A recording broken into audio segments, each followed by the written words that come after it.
الرحمن الرحیم۔ آج پہلا جو پوائنٹ ہے عمران خان کا، وہ عمران خان خود کلیریفائی آج کر چکے ہیں، اور جب ہم جیل میں گئے تو انہوں نے شاید ایک دو صحافیوں نے بھی ان سے سوال کیا ریمیٹنسز کے بارے میں۔ انہوں نے یہ پوچھا کیونکہ اب مذاکرات شروع ہو گئے ہیں، اس کا مطلب ریمیٹنسز اب آیا جو عمران خان نے کہا تھا کہ نہ بھیجے پاکستان، وہ کیمپین ختم ہو گیا۔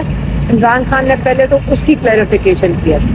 انہوں نے کہا دیکھیں پاکستان میں اس وقت جو معیشت ہے اس کی جو بہت بڑا سہارا ہے وہ ہمارے اوورسیز پاکستانیز کی ریمیٹنسز ہیں، اور جو ریمیٹنسز پاکستانی باہر سے بھیجتے ہیں اس وقت ان کے ساتھ بھی بہت زیادتی کی جا رہی ہے۔ ان کے گھروں میں بھی فون کال جاری ہیں، پاکستان میں جو ان کے رشتہ دار ہیں ان کے ساتھ جو باہر بیٹھے ہوئے ہیں، جو اگر وہ پاکستان کے لیے آواز اٹھاتے ہیں ان کو بھی دھمکیاں دی جا رہی ہیں۔ تو ان کے پیسے ہیں، ان کے اپنے ذاتی پیسے ہیں، ان کی مرضی ہے اگر وہ نہ بھیجنا چاہیں۔ عمران خان نے تو صرف اوورسیز پاکستانیوں کو کال دیا ہے، باقی اگر وہ نہیں بھیجنا چاہیں گے تو وہ اپنی مرضی سے نہیں بھیجنا چاہیں گے۔ اور انہوں نے عمران خان نے اوورسیز پاکستانیوں کو کال دے چکے ہیں۔ 22 تاریخ دسمبر کو انہوں نے کال دے دی تھی کہ آپ اپنی ریمیٹنسز پاکستان میں بند کر دیں۔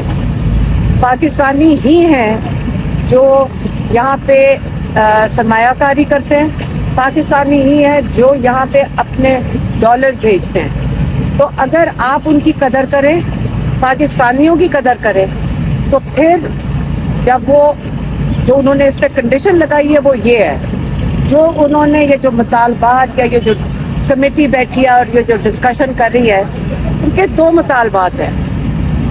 انہوں نے کہا یہ دونوں مطالبات جب پورے ہوں گے، جب اس میں سنجیدگی دکھائی جائے گی، پھر وہ ریمیٹنسز کی کیمپین کو بند کریں گے، جس کا مطلب وہ کہیں گے ہاں اب اپنی ریمیٹنسز بھیج دیں۔ وہ کون سے دو مطالبات ہیں؟ عمران خان نے پچھلے 10 دن سے کہہ رہے ہیں۔ ایک مطالبہ ہے کہ آپ 3 سپریم کورٹ کے ججز کی، سینئر موسٹ ججز کی آپ ایک کمیشن بٹھائیں گے، ان سینئر موسٹ ججز کے نیچے وہ تحقیقات کریں گے 9 مئی کی اور 26 نومبر کی۔ دوسرا مطالبہ یہ ہے کہ جو ناجائز قید میں لوگ ہیں ان کو رہا کیا جائے۔ اب انہوں نے کہا کہ جو ملٹری جیل میں جنہوں نے سزائیں ملی ہیں، کہتے ہیں اس لیے ملٹری جیل میں سزائیں دے رہے ہیں کیونکہ وہ اوپن کورٹ ٹرائل کر ہی نہیں سکتے ان لوگوں کی۔ جب وہ بتائیں گے اوپن کورٹ میں کہ ایک بندہ ہے جس نے مور کہیں اٹھایا تھا، جو آپ کو پتا ہونا چاہیے اگر سی سی فوٹیج ہو تو پتا چلے گا مور واپس بھی چلا گیا تھا گھر کے اندر۔ تو ایک مور کو اٹھانے اور واپس جانے میں 10 سال ملٹری جیل کورٹ میں سے سزا مل جائے۔ آپ اس قسم کی جو سزائیں ملی ہیں وہ کھلے عام سر عام آپ بتا نہیں سکتے کہ کس وجہ سے اس کا سزا کیا ہے۔ اگر ان کے پاس سی سی ٹی وی فوٹیج انہوں نے ملٹری جیل میں دکھائی ہے، کورٹ میں دکھائی ہے، تو وہ ہم سب کو بھی دکھا دیں، عوام کو بھی دکھا دیں، اوپن کورٹ ٹرائل کریں۔ تو اس سے انہوں نے کہا ہے کہ ان سب کو رہا کیا جائے جتنے بھی قید میں ہیں، اور پھر ان کی اگر آپ نے ٹرائل کرنی ہے سی سی ٹی وی فوٹیج جو سپریم کورٹ کے ججز ہیں جو جب کمیشن بنائیں گے تو وہ خود ہی مانگ لیں گے۔ جب آپ رہا کرنا، ان کی ایک دوسری جو کنڈیشن ہے، یہ بہت ضروری ہے سمجھنا کہ اس وقت ہزاروں لوگ 9 مئی میں اور 26 نومبر میں جیل میں قید میں ہیں۔ اس لیے یہ ایک مطالبہ ہو گیا۔ دوسری بات انہوں نے جو کی ہے وہ انہوں نے کی ہے اپنی جیل میں رہنے کی۔ انہوں نے کہا سارے قیدیوں کو رہا کریں۔ میں بالکل، انہوں نے بڑا کلیئرلی کہا ہے کہ سب کو رہا کریں، مجھے اگر جیل میں رکھنا ہے آپ جیل میں رکھ لیں، لیکن میں ہاؤس اریسٹ میں نہیں جاؤں گا، کیونکہ ان کو پتہ چل گیا کہ بہت زیادہ کیسرائیاں ہو رہی ہیں کہ عمران خان کو بنی گالا شفٹ کر رہے ہیں، عمران خان کو پتہ نہیں کے پی شفٹ کر رہے ہیں۔ وہ کہتے ہیں میں کہیں بھی جاؤں گا نہیں، میں ہاؤس اریسٹ میں نہیں جاؤں گا، سارے قیدیوں کو رہا کریں، مجھے قید میں رکھ لیں لیکن ہاؤس اریسٹ میں میں نہیں جاؤں گا۔ رہا کریں گے تو اپنے کیسز کا سامنا کر کے اپنے آپ کو انوسنٹ ثابت کر کے پھر وہ باہر نکلیں گے. وہ اس طرح نہیں قید سے باہر آئیں گے کہ ہاؤس اریسٹ پہ چلے جائیں. دوسرا پوائنٹ. تیسرا پوائنٹ عمران خان کا ہے جو افغانستان میں انہوں نے اخبار میں پڑھا ہے کہ افغانستان میں ہمارے جہاز ایئر فورس کے جہاز نے بومبنگ کی ہے. اس بات کا عمران خان کو بہت دکھ ہوا. انہوں نے کہا کہ بڑے دیر کے بعد پاکستان میں امن آیا تھا کیونکہ افغانستان میں امن آیا تھا اور افغانستان کا امن پاکستان کے ساتھ جڑا ہوا ہے.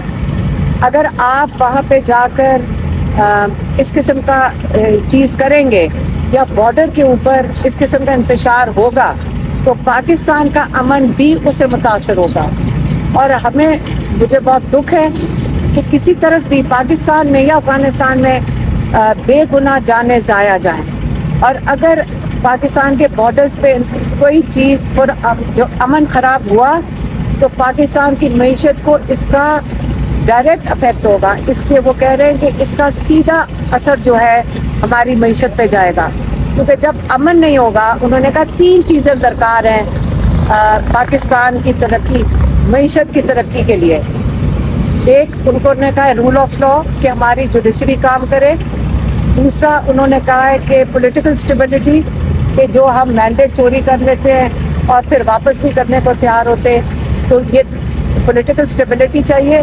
اور تیسری بات انہوں نے کی ہے کہ آپ کو امن چاہیے. اگر ہمارا امن نہیں ہوگا افغانستان پاکستان اور ہمارے سارے بارڈرز کے ساتھ تو یہاں پہ کوئی انویسٹمنٹ نہیں کرے گا. تو اس لیے اس چیز کا عمران خان کو بڑا افسوس ہوا ہے. انہوں نے کہا کہ ہمارے بارڈرز کے اوپر بالکل پرامن ہونے چاہیے. ہمیں اس چیز پہ بڑی فکر ہے کہ ہماری سارے جو ادارے ہیں جن کا کام ہے کہ ہمیں بارڈر کے اوپر جو انفارمیشن لے کر آئیں جیسے ہمارے جو خفیہ ادارے ہیں تو وہ سارا وقت اگر پولیٹیکل انجینئرنگ میں لگے رہیں گے تو ہمارے بارڈرز کا کون تحفظ کرے گا. تو عمران خان کا خیال ہے کہ پولیٹیکل انجینئرنگ کی بجائے ہمارے ادارے جو بڑے مضبوط ادارے ہیں بڑے اہم ادارے ہیں ان کو اپنے بارڈر کی حفاظت کے لیے جانا چاہیے اور ادھر موجود ہونا چاہیے. یہ 3 عمران خان کے پوائنٹ سے میں نے آپ تک پہنچا دی. مان رہی آج پہلا جو پوائنٹ ہے عمران خان کا وہ عمران خان خود کلیریفائی آج کر چکے ہیں.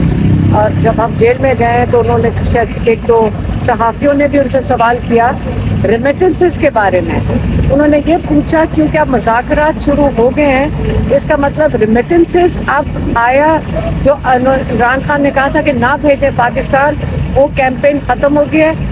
عمران خان نے پہلے تو اس کی کلیریفیکیشن کیا. انہوں نے